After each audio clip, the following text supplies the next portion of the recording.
Hi Rick, so here we are back in the engine room of dreams. Yeah, we're back and we have a friend of us, James from JayEmm on Cars. Hello. So we've been chatting about a few things, putting the world to rights. So I know he's driven an XJ 220 and I think we just have a chat and see what he thinks because I've never driven one. You driven an F40? No. I only sat in one for the first time the other week. Did you? I don't think I've ever seen one on the road. No. I haven't seen an F40 on the road. I did spot something even more unusual than that on the road last year. Go on. 917.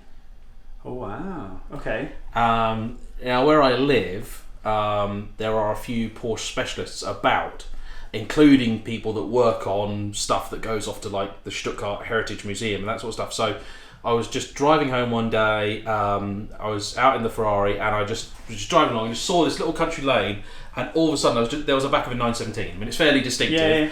And someone was stood there next to it taking photos of it. And given where I live, I was like, there's a good chance that's a legit 917 out on the roads.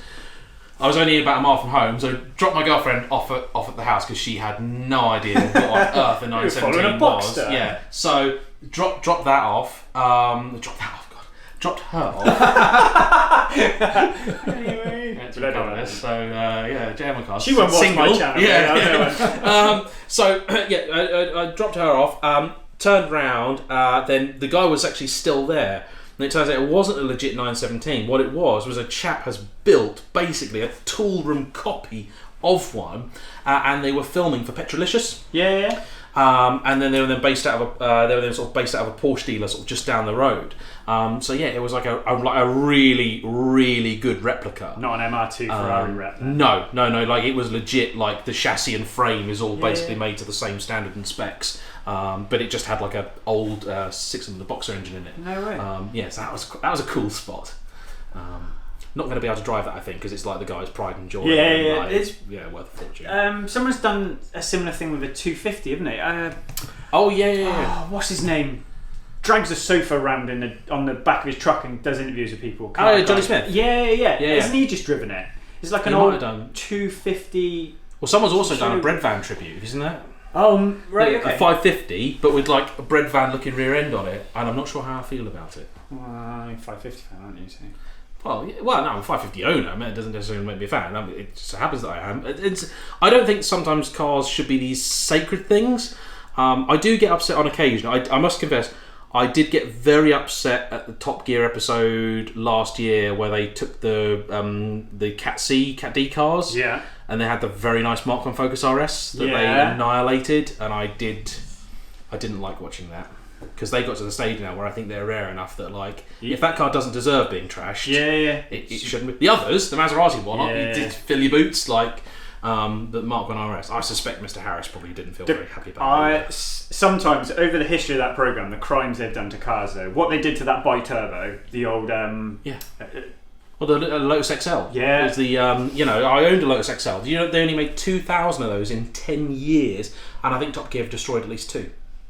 And the thing is, sometimes you watch this stuff, like I love going back and watching the old, like 1,500 quid Porsche specials. I mean, crikey, you couldn't get like bits for some of those cars now for 1,500 quid. So, and ultimately, when they were driving them, they probably were basically one step from the scrap heap anyway. So, but it is painful to watch what they do to some of these cars. What was this big famous supercar episode? Because they went to Coombe, didn't they? And they drove them at Coombe. They did. Yeah. Well, what was it? So it was the Italian mid-engine supercars. Under 10 grand. Merak. Yeah. Then was it the 308 GT4? And what was the other one? I'm trying to think now. It was a Lamb. Yeah, was it Urraco? Yeah. I bumped into that Urraco years later. Under 10 grand. Yeah. Not a chance. Because when I got my Gallardo, I was like, I paid 45 grand for it. So I was like, that's really cheap as Gallardos go. Now, historically, like 10, 15 years ago, there would be Urracos, Jalpas, probably Espadas as well, cheaper. Yeah. But I was like, but classics are worth money now. Yeah. So when I looked, genuinely, there's nothing Lamborghini in this country for sale for less than 45 grand. And in America, I found like one Jalpa and I think one Urraco that were like $57,000, $58,000. And that was worked out just a bit less. I looked at a Gallardo 2 years ago, a 5 litre, and that was 40 grand, and I wouldn't have given 20 for it. It was that bad. That was X experience car, held together with self-tapping screws. I went to look at it for a friend, James, who builds a turbo kits for all the cars we build. We drove to look at that car. That was a crime. Whoever did that to that car was I had a crime. similar thing with the first 550 that I looked at. Yeah. It was up for sale by a dealer, and it was the dealer's own car. It wasn't in a colour combo that I wanted. It was silver with a red interior, which I know a lot of people like, but I didn't.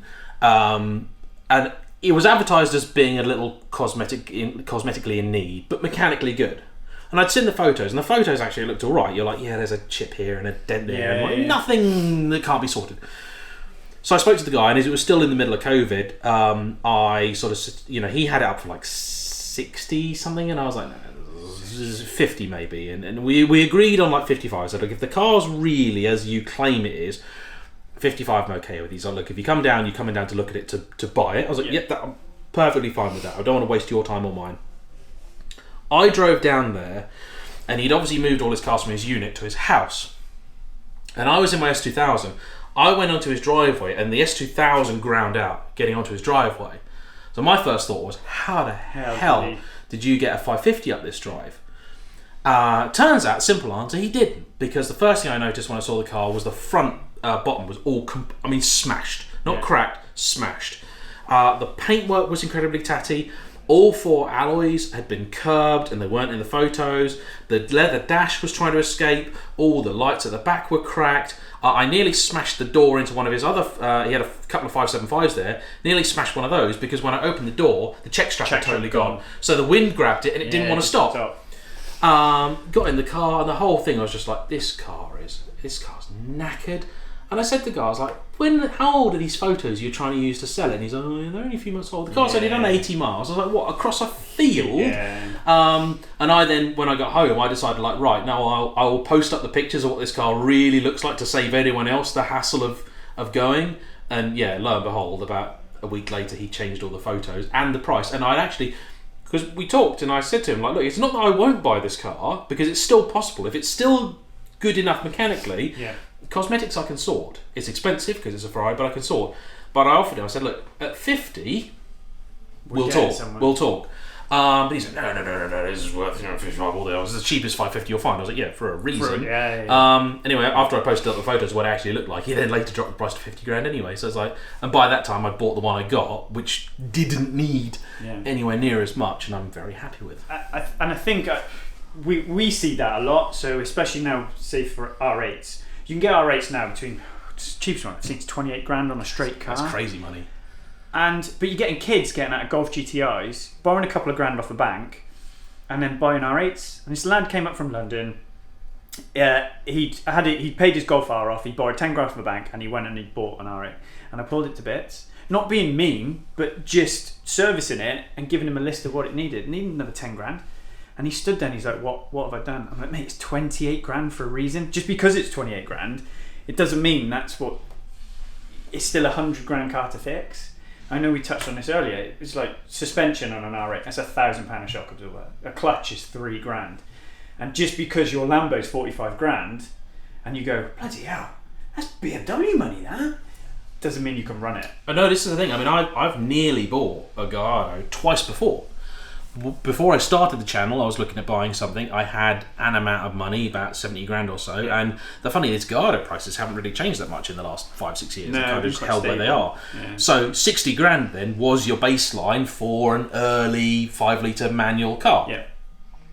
And I spoke to a couple of people, like local Lambo, Ferrari, Italian car specialists, and I found out then about some of the engine problems that they have. And of course, I could have afforded back then to have bought the car. And I could have afforded to put fuel in it, and I could have afforded normal servicing. That's all fine. But what I couldn't afford definitely was if someone went, by the way, your engine is balked, that's going to be 30 grand. Or even something smaller. Because I was then starting YouTube, I knew that I wasn't going to be earning any money for a while. So I just thought, yeah, if someone suddenly, if I brought the car to you and you said, James, look, I'll do you a real keen deal, but it's going to be 5 grand to fix, I'd be like, that's lovely, thank you, Ricky, but I haven't got 5 grand. So I went with the Lotus, that although it did cause me issues, there were issues under warranty, so it got fixed. So the risk is lower, isn't it, ultimately, with that kind of car? A newer car should be more reliable. And most of the stuff that went wrong with the Lotus was fairly like, quality control stuff, like, seals needed refitting, that kind of stuff. So yeah, to me, the big bit wasn't being able to afford to buy the Lambo or the Ferrari. It was being in a position where I knew that I was earning enough that should someone say, James, if Ferrari's got a problem, it's $6,000, I can go, okay, not a worry, Hurts, 2 months time, I'll have the cash, it'll be done. Because you know what it's like, if you've got one of these cars with a big problem and you can't afford to fix it, you're going to lose so much money trying to sell that. I mean, luckily we've been established long enough, so we're 5-6 years now. You see cars regular, and you build a picture of regular ones, and I tell everybody the same thing: if you get a niggle, fix it, because niggles become big problems, and that's what you get. You go and buy a car that's got 10 niggles. All of a sudden, if it's £1,000 to fix a niggle, which it easily can be on any of these things, God forbid if you get into Ferrari and some of the rarer Lamborghinis. I mean, it's silly money. That Superleggera that's come in for a starting problem and a few other bits and pieces. He spent £7,000. Yeah. All right, it's a Superleggera. It's super rare. It's beautiful. It's in real good condition, and it's worth the investment. But could you stomach, 7-8 grand on a 30, 35, 40 grand R8? That's the thing. I mean, I had the Ferrari call it the premium pack done with the 550, and it's a really nice thing Ferrari do now for the cars. And I work with them to do a bit of promo thing on it, because what that actually does is, with all of these cars, people are always happy to spend the money on the sexy stuff, wheels, tyres, engine servicing, always happy to spend money, not a problem, new leather interior, like what I've seen people spend thousands just, making the switches not sticky anymore, all that stuff. But what the premium bit does is it looks at all of the bits that nobody looks at, like, the charcoal canisters, all the fuel lines, power steering hoses, all the stuff that does have a shelf life. Yeah. And ultimately, now cars are getting to a certain age, I think we've all bumped into cars where, someone was going to take it out and you're like, oh, do you realise that's leaking something? I mean, there's quite a few famous cases on YouTube of cars that went up in flames and were lost because a hose just hadn't been changed, or someone had nicked it, or done whatever, and you're like, I don't want to lose my car to a bad hose. That's silly, and it's so upsetting, because you go and you spend thousands of pounds and the car comes back looking and driving exactly like it did, but it's just a peace of mind. The F40 that went up in Cyprus, tanks, so they've got ATL bag tanks in, and they need doing. All right, it's £10,000, it's a lot of money to us, but if you own an F40, and that went up because of a tank split. And you think, what's that? $1 million, $1.2 million? Easy. But anyway, this XJ then. Come on. Yeah. So this came about because we're saying, what questions do we ask? Because these talking things are always somewhat improvised. So Ricky's saying, well, what about the best car or the best engine that I've ever driven? Actually, one of the most surprising engines, genuinely, hand on heart. I've driven a lot of cars, naturally, with a lot of engines. VAUXHALL Astra GTE 16 valve. Oh, red top. Yeah. With digital dash. Yeah. With you. Yeah. That engine. I mean, because I'd read everything about it, and everyone's saying that, oh, it's the best engine ever. It's wonderful. And you're like, yes. But also, it's a hot hatch from 30 years ago. Things have moved on. And I got in that, and I was like, no, this is a firecracker. That engine. If you put that engine in something like a Caterham or a low cost or whatever, that would be amazing. Well. To give you an idea, so local circuit is Castle Combe. Yeah. My friend owns a lap record in it with a bike, and I got another friend who runs a GT3 Viper around it that does 107s. A silhouette car with a GT red top in doing 103s. So it tells you, make it light, add lightness, and give it power. But when that thing goes past red top on ITBs, that's yeah. I love that. So that was a complete surprise, out of nowhere. Not a VAUXHALL person at all. Don't care for them. No, drove that. That was wonderful. The XJ220 is the answer I give to people, because I get asked often, what's the best car you've ever driven? And it's like trying to ask me what my favourite movie is. The answer to which, by the way, I usually give is RoboCop, because everyone thinks it's silly, but actually it's not. The XJ220 I drove because someone offered it to me. I mean, this is the weird position I find myself in, when people email me just out of the blue. Do you want to drive my car? Yeah, literally. Oh, hi James, like what you do. I've got some cars. If you want to drive one, and top of the list was 1993 Jaguar XJ220, and I'm like, yeah. It took over a year to actually make it happen, just because of organising dates and things like that, and sorting stuff out, making sure it was the right conditions. And I didn't particularly enjoy the drive because we didn't really know any roads. It was near Birmingham, and on a Saturday afternoon, which isn't as much fun to drive a car like that as it sounds. But I did get to open it up a few times, and yeah, I just thought it was going to be just a boat. Just great in a straight line, hideous and horrible in the corners. And I'm fairly confident, probably if you are like a handy driver like Chris Harris or whatever, you know, trying to hustle it around Cadwell Park, it probably does feel a bit like that. But in reality, honestly, it felt like an oversized Elise. Okay. There's no power steering in it, and it's not a light car. Yeah. But once you're over walking speed, it's fine. Alpha 4C style. Yeah. Yeah, Can't and park it was, it, and when it gets on song, and it's a old school turbo, so you got to get to about 3.5. The weird bit is the gearing. It's geared so long, so you know in town your instinct is always to try and get into third. Like, yeah, don't get into third until you're doing like at least 50. Oh, okay. Because otherwise you'll just try and stall. And the biggest problem with it is the fact that you're basically driving a spaceship. So nobody else around you is paying any attention to what they're doing. So I was so worried someone is just going to crash into it. Because have you seen that? Have you seen that thing? And the other bizarre thing, which I've not seen anyone ever mention before, and I don't think I even mentioned in the video, once I'd done driving it, I let the owner take over because I believe Sod's Law is always in effect at all times. I was in the passenger seat and I just had my hands sat on the roof of the car. Yeah. And it's baking hot. Because you've obviously got the radiators and everything at the front, and the way they must be ducting the air, fresh, roasting hot air running over the top of that car all the time. Shows how effective the aero is then. Yeah, and the world's most useless boot, it's like that deep. Yeah, don't buy it for a boot.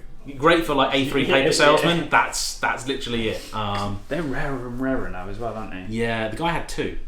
So he bought the one I drove originally as an investment, and actually he started driving it, and he loved driving it so much he thought, actually I'm going to use this one, I'll get another one as the investment car. Yeah. And that was a left-hand drive one. So I drove his right-hand drive silver one. Yeah, great experience. That to date, I think that's still the most like, write a list of cars you'll never ever be able to drive, and that's probably the furthest up the list I've gone.